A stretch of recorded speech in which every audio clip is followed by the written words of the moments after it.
Hello, my name is Daniel Roberts. I'm the Director of Silver Archiving here at the Liang Yi Museum. Today we're presenting these candelabra.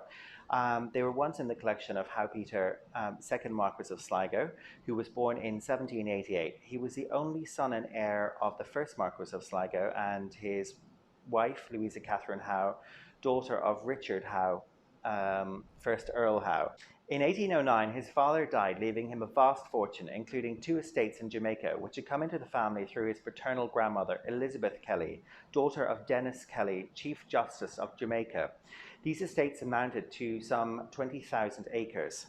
He was married to Lady Hester de Burgh, daughter of General John Thomas de Burgh, 13th Earl of Clanrickard, in 1816, with whom he eventually had 14 children between 1817 and 1839.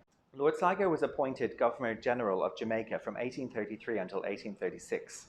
It was during this governorship that he was tasked with the complex process of bringing slavery on the island to an end.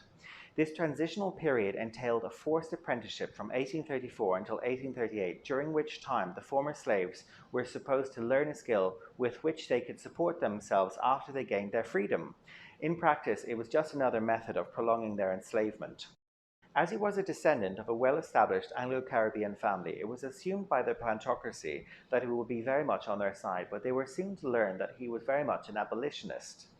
He began reforming the legal system, including appointing Richard Hill, head of the Department of Stipendiary Magistrates, the first mixed-race person to hold high office in Jamaican history.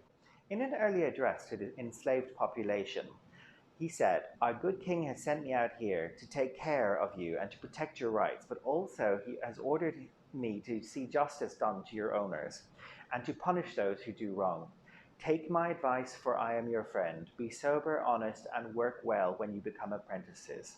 For should you behave ill and refuse to work because you are no longer slaves, you will assuredly render yourselves liable to punishment. The people of England are your friends and fellow subjects. They have shown themselves such by passing a bill to make you all free. Your masters are your friends. They have proved so by their kindness and feeling towards you by passing in the House of Assembly the same bill. The way to prove that you are deserving of all of this goodness is by laboring diligently during your apprenticeship. You will, on the 1st of August next, which was 1834, no longer be slaves, but from that day you will be apprenticed to your former owners for a few years in order to fit you for freedom." Lord Sligo managed to enforce emancipation, but was eventually thwarted by the Jamaican Assembly, who forced him to resign. After emancipation, Lord Sligo freed the slaves on his own plantations and waived their need to do an apprenticeship. He also self-funded 2 schools for former slaves. In recognition of his efforts, the first free village established in Jamaica was renamed Sligoville. On his return to London in 1836, he was heralded as a hero by his fellow abolitionists. According to tradition, his former slaves collected a sum of money to buy him a candlestick in recognition of his help. The idea caught on in London, and the hat was passed around amongst his followers. The sum eventually collected was far more than was originally anticipated.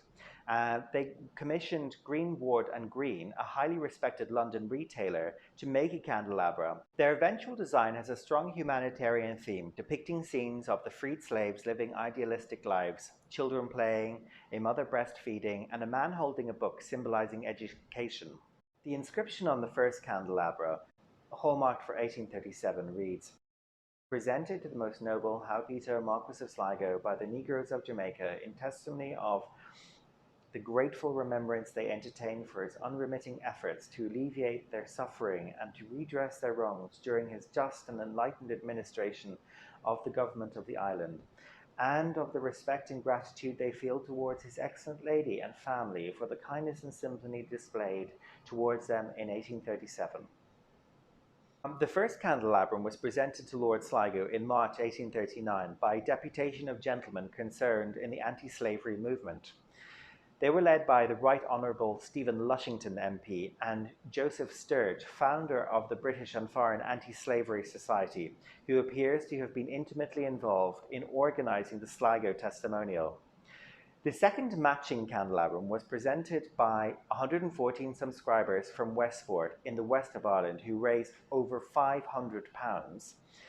The list of their names is engraved on one of the 3 sides, in addition to an inscription which reads, presented to the most noble Hou Peter Marquis of Sligo, emancipator of the slaves, by the inhabitants of the town and neighbourhood of Westport, 1838. Green, Ward and Green commissioned James Charles Eddington to make both candelabrum.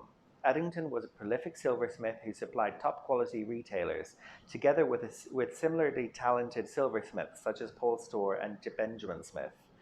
It is unclear who the designer was. A significant effort was made to depict appropriate vegetation, farm implements, and also correct clothing, which suggests that the designer may have consulted somebody who spent time in Jamaica.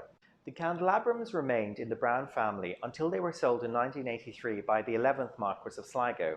They remained in a private collection in the Middle East until they were acquired by the Liang Yi Museum in 2011. A small basket which was intended to be held in one of the figure's hands remains at Westport House, the family seat of the Marquises of Sligo, where it forms part of the display commemorating the second Marquis.